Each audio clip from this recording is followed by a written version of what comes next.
And we're about to go deep here. Here we go, because this is the #1 rated interpretation on lyricinterpretations.com. The research I have to go through on this show is extensive, but I want to be credible. Well, like you said, it's factual. Everything's factual. Everything is factual. This is not a theory.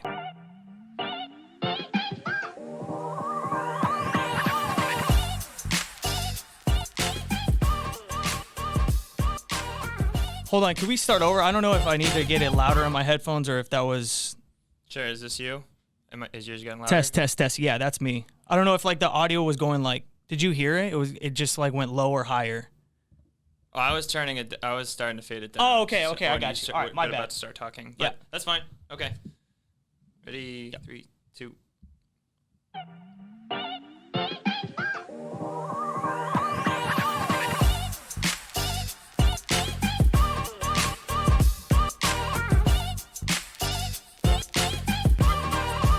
Yo, hi, hello, what's going on? Episode 11 of the It's Always Something podcast, or as we here in this room would say, Season 2, Episode 1. True.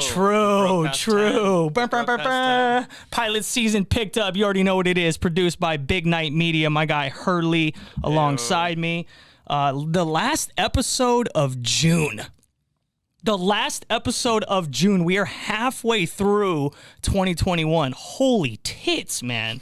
My name is JD, and I've accomplished none of my 2021 goals halfway through the year. Some include touching my toes, reading a book a month, which, by the way, at some point we will have a podcast on if audiobooks are reading. I've gotten into so many heated discussions on if you listen to a book versus if you read a book, if you can call it reading. Don't answer it right now because I've already been doing the scientific research. I'm starting to get prepared for that discussion. Off topic, are you still sending letters to Joe Biden? I'm emailing every day. Okay. So if you're new to the podcast, this is the first episode you're tuning in. First of all, fuck off, pretty rude. Second of all, I understand if you're a season late, no worries. But I said that I wanted to meet the president, so it's at the top of my proof list, things I've wanted to do in my life. And so I wrote a letter, handwritten. My wrist finally is back, like from being sore. And yeah, I've been writing emails every day, just like telling Joe Biden what I've been doing that day, telling the White House, that I'm really interested in coming to pull up to the White House. So yes, I'm still on it. I'm still about that life. Listen, I've been also trying to stamp my passport, trying to get 50K subscribers on YouTube for the podcast. So a lot of these things aren't necessarily my fault. They're other people's fault if we're just getting real as far as my resolutions are concerned. Because I'm not in control of that. There's so much you can do. There's only so much I can do, and I feel a lot of people are not doing their part. So that's just me. I also crushed it on Prime Day. Did you buy anything on Amazon Prime? I did not. I actually kind of forgot it happened. Oh, I know. Sometimes it just happens. Yeah. I mean, you must not get the emails then because they pretty much tell you months in advance that it's coming. I bought a $200 blender, which, by the way, I got today, and this is first world problems, but you'll understand. It doesn't fit under one of my it doesn't fit perfectly underneath the cabinet, so I had to take the damn thing off of the stand or whatever. I don't know what terms I'm going a cabinet. Here. Well, right? I can't do that. I can't redesign my apartment complex. It's a little bit much over the security deposit. So am I a little upset about it? Sure. But I believe the amount of soups and salsas and just extravagant things I'm going to make, in this blender, and it self-cleans. You make soup in a blender? I've never heard of I know. Before. Well, listen, man, I don't want to get all culinary on you and stuff like that. But listen, if I buy a $200 blender, I expect that blender to have arms and legs to be able to make shit itself, to go to the fridge or freezer, get whatever it needs, and to bring me whatever it is, and then go in the sink, clean itself, and then go back to its respective place in my kitchen. So, crushed Prime Day. And I want to really thank everybody who sent me texts and DMs. Poor Hurley had no idea the bombs I was going to drop when I came in, because everything was so upbeat and positive. And I'm like, hey, we're going to talk about my dad today. He's like sick, man. It was a great message, though. I think it was doing.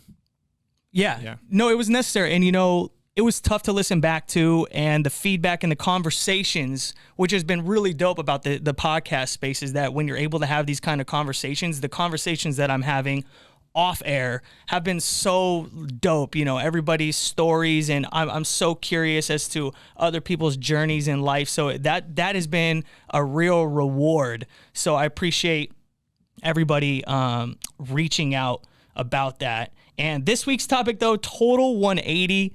It's been probably, would you say, about a full month since Boston's reopened here for the summer. And I feel like we have celebrated 27 summers in 1 month.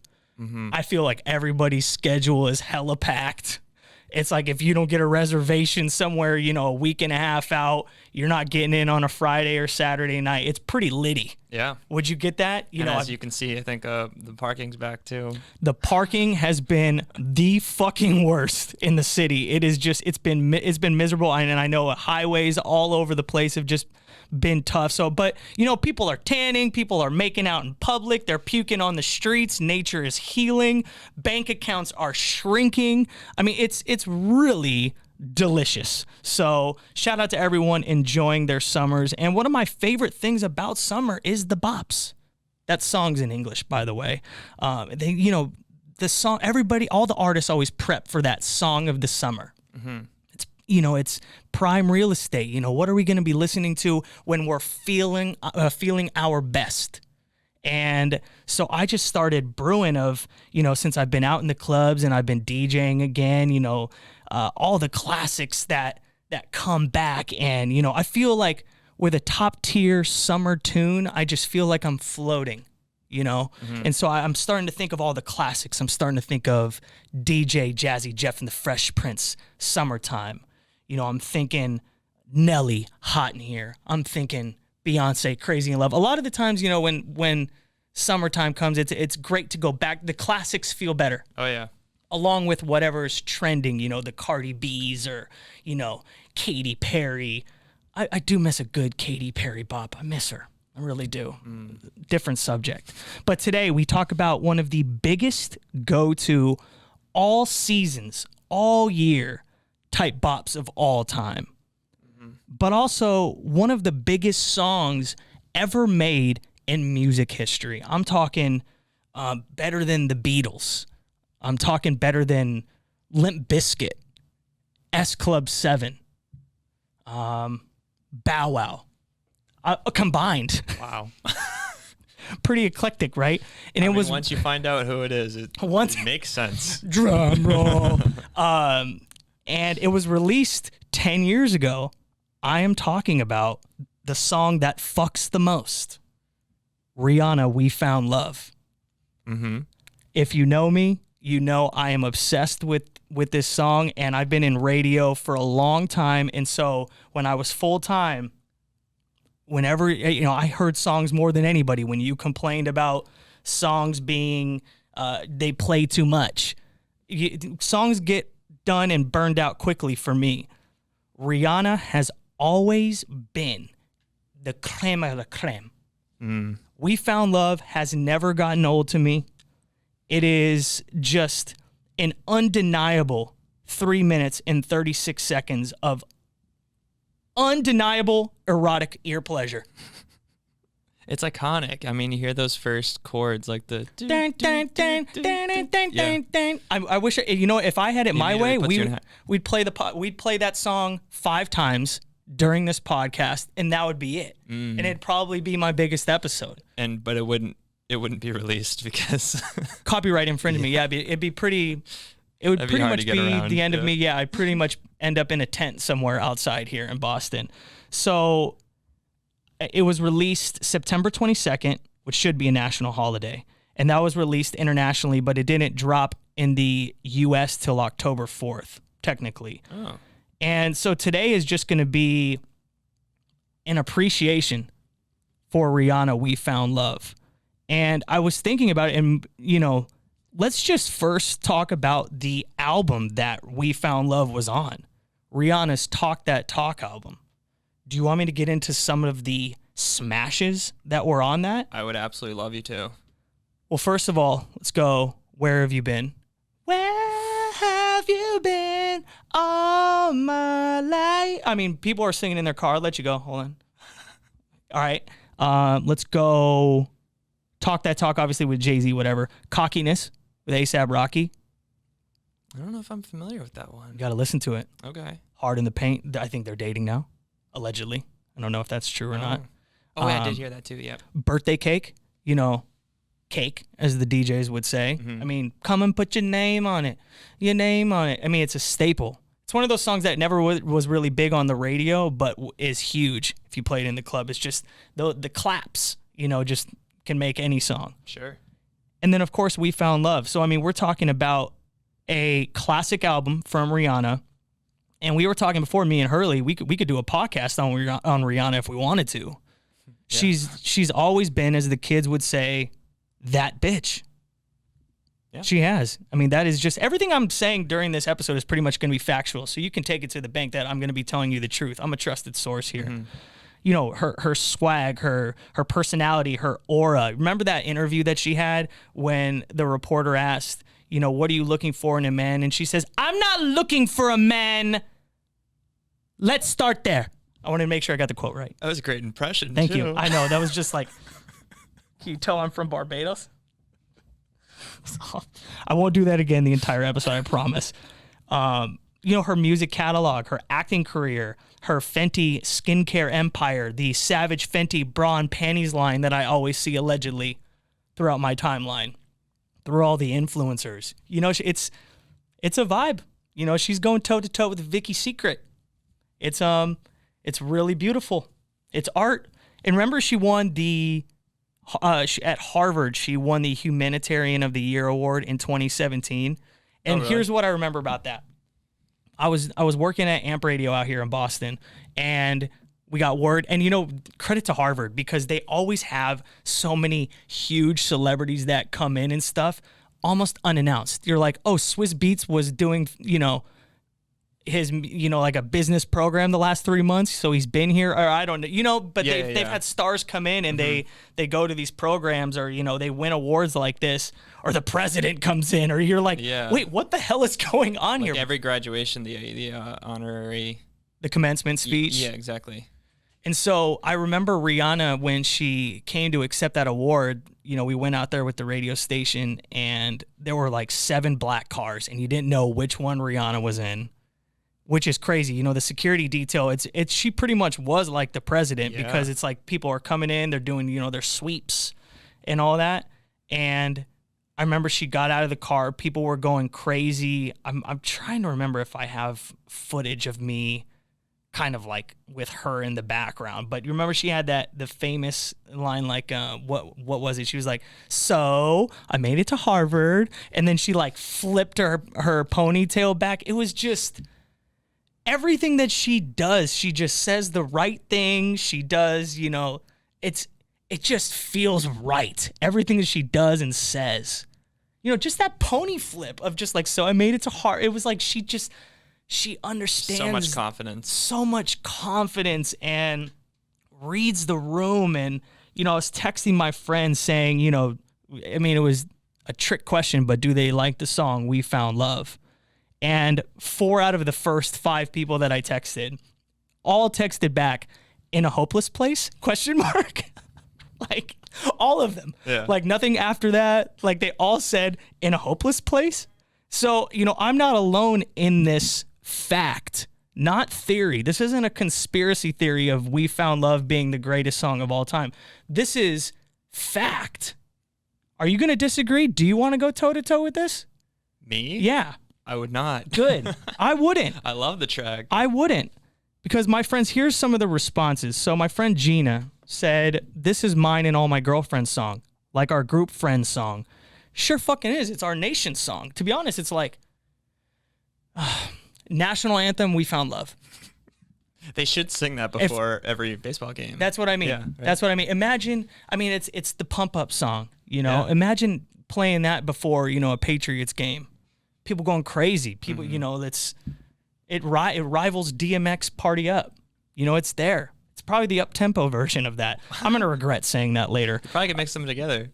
Yeah. Use the beat of We Found Love. Don't fuck it up. No, that's the beauty about We Found Love too. There's no good remixes. Chucky has a good remix, but you play the original.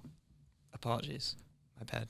Not taken. I don't accept because I feel like you were going to try. I'll see myself out. See yourself out. Get the fuck out of here. Carson, who I used to work with, he does mornings for Mix 104.1 out here in Boston. He said, arguably the greatest dance song ever. My friend Sabrina said, it's like when she listens to it, it's like she's on a party bus in 2011 on the way to the clubs in bandage dresses drinking Four Loko. Did I have to Google what bandage dresses were? You betcha. And they're fly. Pretty cool. So Not just a dress made out of bandages? Nope. Just do your own Googles. All right. They're just sexy dresses. Okay. And my friend Matt said, it makes you feel like smashing people over the head with love that's aggressive, but I'll allow the violence. My boy Nick said, it's like I'm sweaty on a wedding dance floor during reception. If your song makes it to a wedding, you're good to go forever. It's pretty much the top tier. Let's see. My friend Jessica said, I've never been sober to that song. Even better, because you can listen to it when you're drunk, not drunk. It all moods.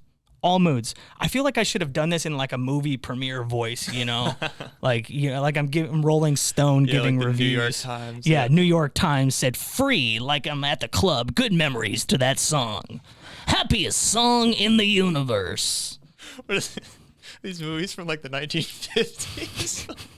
What are these voices? I didn't fucking practice doing that before I got here. Okay, I didn't practice. So let's do a deep dive. The video was shot in Belfast, Ireland. I know nothing about Belfast other than that's where the video happened. Directed by Melina Matsoukas, who also did Formation by Beyonce. Cool. And the movie Queen and Slim. So love me a good female director. Out here just bossing it up, running people over, fucking here for it. It won a Grammy for Best Short Form Music Video when it really, if we're just being honest with each other, because this is an honest format and we're in the friendship tree right now. And factual. Should have won Greatest Song of All Time. It should have probably won an Icon Grammy the year it dropped. I mean, we're talking about a song that your body doesn't know what to do when it comes on. And I remember watching the behind the scenes of We Found Love extensively on YouTube. And the choreographer was like, Rihanna just wanted large movements. She just wanted movements. And because I was thinking, I was like, she's so right, because I don't have choreography in my head when I hear that song. Because my body is so confused as to what it wants to do that I just let it go. It's just like a hands up song, And you don't even have to ask. You know, when DJs are like, put your fucking hands up, it's like dun dun dun dun dun, and the build up comes, and then when it drops, everybody already has their hands up. So it's a great point. Who is that? Is that David Guetta is he the one that produced that? Calvin Harris. Calvin bro. Harris. Should we cancel Hurley right now? Are we going to cancel you here live on the podcast? Man. David Guetta, you're getting David Guetta. Well, David confused? Guetta and Calvin Harris both produced like kind of pop tracks. I forget what track. I think David Guetta did something with Nicki Minaj. So, see, now what you're gonna do is now I have to go. Well, what? Hey Mama, is that the song you were thinking about? No. Where are them girls at? Yes. Where are them girls at? Yeah, that's what I'm thinking of. Am I upset you made me have to go through my library? Sure. But I'll move on. All but right, yeah, sorry, I'll cut that. Okay, no. Keep that in I there. have the power Keep to that cut in there. my No, own but yeah, I mean, it was probably the song that put Calvin Harris on the map. Okay, for sure. I mean, and I'm sure he'll probably tell you. I mean, it was one of those songs that, there are songs that come out that when you hear them are like forever. And this is a stupid one, but like Young Jock Going Down or Usher, yeah. Mm-hmm. In 2004, I remember, I think it was 2004, Lean Back. Yep. Maybe even Fetty Wap 679 for a second. The energy feels different when you play it. Closer, Chainsmokers. Especially as a DJ, there's those certain tracks that's just like, if you're stuck and you in like just the dance floor is just kind of like iffy. Yeah. just toss on that track, and it's like throwing on Pitbull. It's just it's a win-win situation, or Flow Rida Low. It's an easy get out. It's right, and it's instantaneous, and there's DJs will know what I'm talking about, but it's just a window, man. It's like a very special window, but We Found Love has jumped out the window. Mm-hmm. It's not even in the window. It was never in the house. It's too big for the house. It's like trying to, you can't put it in a studio apartment. It deserves a mansion. Yep. It deserves a mansion. So Rihanna, when she was talking about the video, she was like, when people see it, I just want to give people hope for love. And this is what I quote. I want people to really believe in it and see how powerful it is and how it is the sweetest drug and how it can turn bad just due to bad decisions, whatever that may be. And I got a little aggressive at the end, but does everyone remember the male love interest as well? Because I'm not going to bring it up, but he looked very Chris Brownie. He does. And you want to know his name? Sure, I'll tell you. Dudley O'Shaughnessy. He was a boxer, actor, model. I mean, that was what everyone was thinking when the video came out. And it was like, that guy kind of looks like Chris Brown a little bit. I don't know if she got to be a part of the hiring process. The name Dudley is a dud, if I'm just being frank with you. Think about it, Dudley. You got to be a special type of person to rock a name like that. Dudley, well, I mean, he has the looks. He's just a good-looking dude. Yeah. Dudley O'Shaughnessy. I mean, that's just me probably hating because he got to make out with Rihanna and, like, touch her butt and stuff, and I'm upset about that, and they just met that day. And so she's explaining in the behind the scenes of We Found Love, what the song is about. She said it's about love being like a drug, the good feeling of it, and the dangers of it. And we're about to go deep here. Here we go, because this is the #1 rated interpretation on lyricinterpretations.com.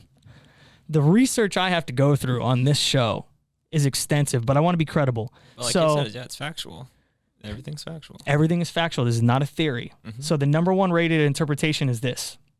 The song to me means that obviously they're in love, but aren't good for each other. Love and life I will divide. Meaning she knows that she loves him, but she has to do what is right for her life. She has to decide between the two. Turn away because I need you more. Is saying that she feels that she needs love more than life, but she turns away from love because she knows life is the correct choice. Feel the heartbeat in my mind. You like how I'm doing that? It really separates.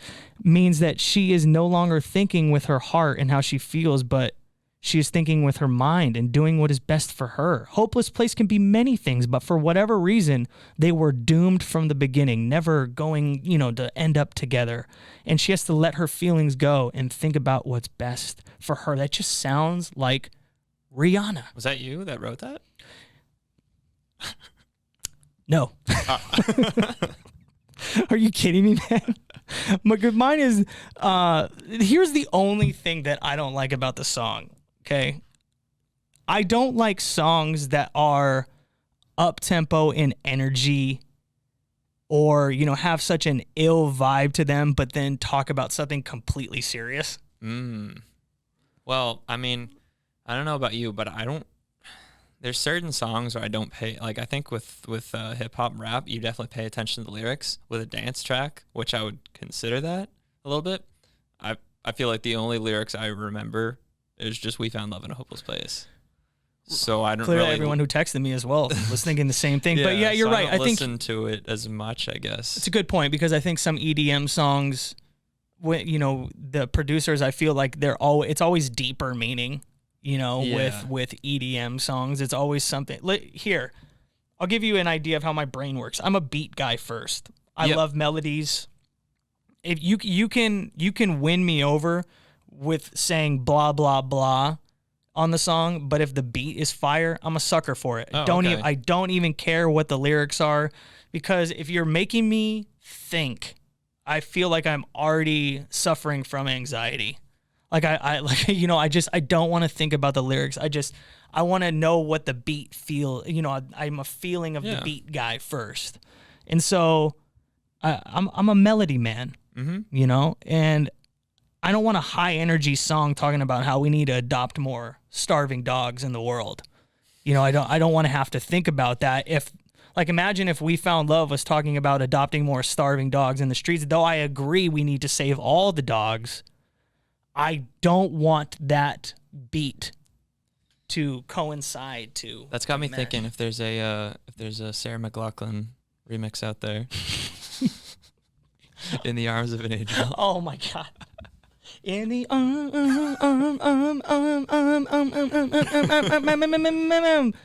of an angel. Donate $5 to the ACP.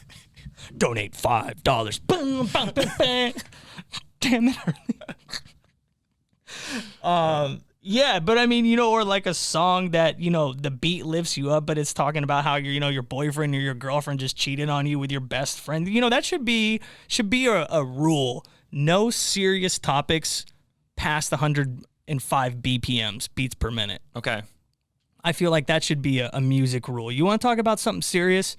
You got to go lower than, you know, maybe even we stick you in the 70s and the 80 BPM range. I don't want to hear it when I'm, you know, that song just, it touches me. So let's, this is actually wild to think about. Okay. We Found Love. And this was during an interview with MTV News. This is all on Wikipedia, so I completely trust everything Wikipedia says. During an interview with MTV News, Calvin Harris revealed that We Found Love is the most successful thing he's ever done ever. We could all agree. There's probably nothing that, I mean, he's solidified himself in general, but the most successful record by far was definitely We Found Love. In October 2012, British singer Leona Lewis, remember Bleeding Love, big song? Yeah. She claimed that she was originally chosen to sing the song, but ended up losing it to Rihanna. And she even had the nerve to say that it was the same version and production, but hers was better. Is there actually a version with her I need on it. vocals? I need to find it. Yeah. I wonder if that's out there. I know. I'll have to look that up. Probably not. Yeah. I mean, Leona Lewis. I got only a couple views on YouTube. I love Bleeding Love. It's not Rihanna. Yeah, right.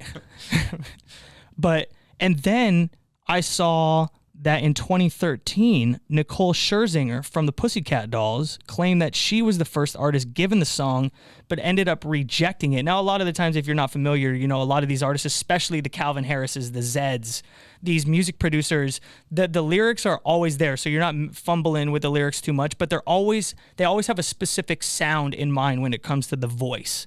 So, you know, I remember Zed with one of his records was like, searching and sent this record out to so many people. And so whether they rejected it or they just didn't have that sound, the producers usually know how they want it to sound. Yep. And whose voice can do what or what it makes them feel or whatever. So it's a feel thing. But Nicole Scherzinger, you know, that'd have been cool. She said that I've got the demo of that song, but I was busy at the time. Imagine swinging and, you know, just avoiding that song. You know, they sent me a few dance tracks and I wasn't able to get to them. And I was like, oh, there's so much dance and I want to take a break from it. Good. Give it to Rihanna. I mean, imagine, I'm thinking Blessing in disguise. I'm thinking of Nicole Scherzinger's version of We Found Love. And I don't know. I just don't know. Oh, and my friend Andrea, she sent me, you know, what We Found Love meant to her. I forgot to play this earlier. Listen, this is what it reminds her of. It's an amazing throwback, and I obviously had to listen to it today after you brought it up. But it reminds me of pre-adulthood, college years, the fake ID I got that I thought changed my life forever. I also had a boyfriend in college who always cheated on me, and this was the go-to song for nights that I refused to text him back. And was hanging out with the girls. Hopefully you were, I should have followed up with her and be like, hopefully you were broken up with him, right? Like you weren't like, oh, you cheated on me. I'm not texting you back. I'm going out with the girls. Yeah, she didn't really make that clear. I'm assuming it was after they were broken up and, you know, he was texting. Yeah. Little clarification there. Wow, she was so into that she sent you a voice message. Yeah, and or sent me a voice memo. Yeah. Wow. It's just like, this is how I feel. This is what that song does, bro. I'm trying to fucking tell you. Like, imagine, like... That makes me feel kind of shitty about the message that I sent you. What'd you say? Oh, yeah, because you were made a joke about it. Yeah, you were joshing around thinking that this was just not a serious subject. I did not know we were going to do an entire episode on it, so that was some great warning there. I said, we found Dove in a soapless place. Yeah, you remember? Classic dad joke. Remember what we talked about, how hard it is to find about things to talk about after 7 episodes? Yep. No, but honestly, I mean, I've said it. I've said it on the radio. I've said it in public. I play it in every DJ set possible. I'm addicted to that song. It has never changed as far as how I feel about it. I don't know a single person that has felt negative listening to it. Listen to it right now as you're listening to the episode. Like, it's guaranteed whatever mood you're in, it's on because there's no let up. After the break, after the breakdown or whatever, the drop, Sure. Usually you lose, you can lose an audience past that. But the way Calvin Harris produced it, it just was like, shining light on the nope. It just keeps it going. Like, it just doesn't stop. And I don't know what it is. It was just magic. That song is literally sex in music form. Allegedly, because I've never had sex before. I can only imagine that is what We Found Love is. Yes. Is sex. One day, Jesus. One day, get me there. So what do we do now? Now that we have all this information about We Found Love, where do we go from here? Do we contact our local representatives to have a We Found Love Day on October 4th? I mean, Maybe? why do people even bother to make music anymore? It could have stopped. Yeah, no, for sure. Like, I was thinking about, think of every genre. Country, rock, bluegrass, Christian bluegrass. Think of all the genres. Has anyone ever made a better song than We Found Love? I think fucking not. Don't be coming here saying Olivia Rodrigo.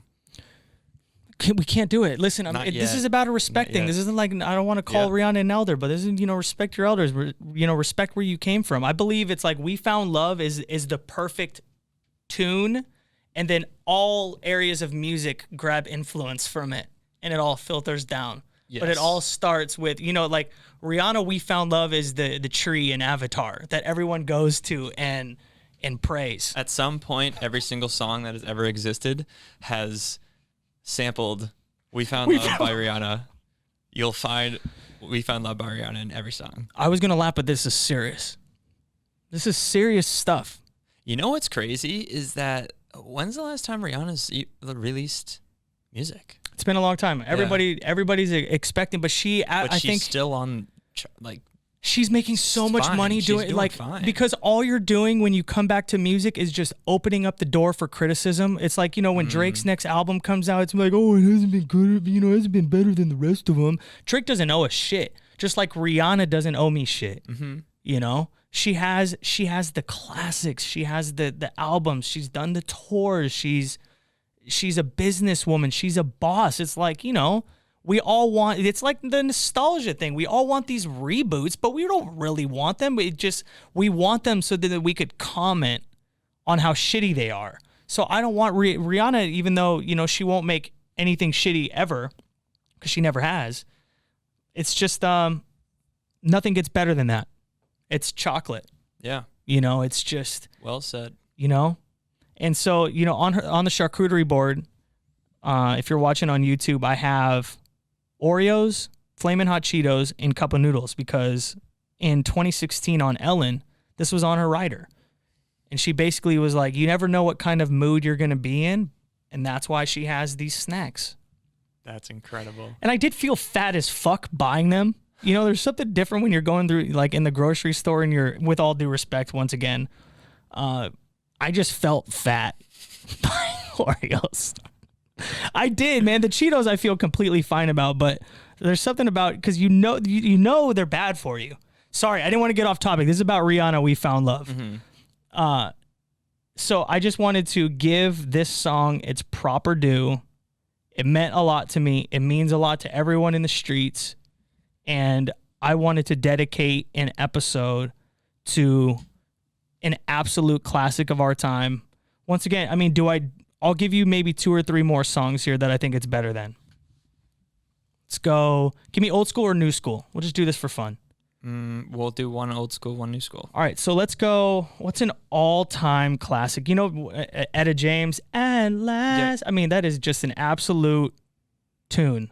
Maybe even something from Stevie Wonder. How about September? September, Earth, Wind, and Fire. I mean, we're talking about the classics. We're talking about the cherry on top. Music icons. Rihanna, We Found Love is just in a different class. It's better than those songs combined. You know? If Rihanna, We Found Love was a song, it'd be fit.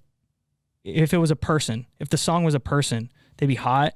They'd have an amazing personality. It's hard to me to 10. It is Rihanna. It is Rihanna. We Found Love by Rihanna is Rihanna. Is Rihanna. Yes. That's the theory. That's what we'll end it on. Thank you so much, Hurley.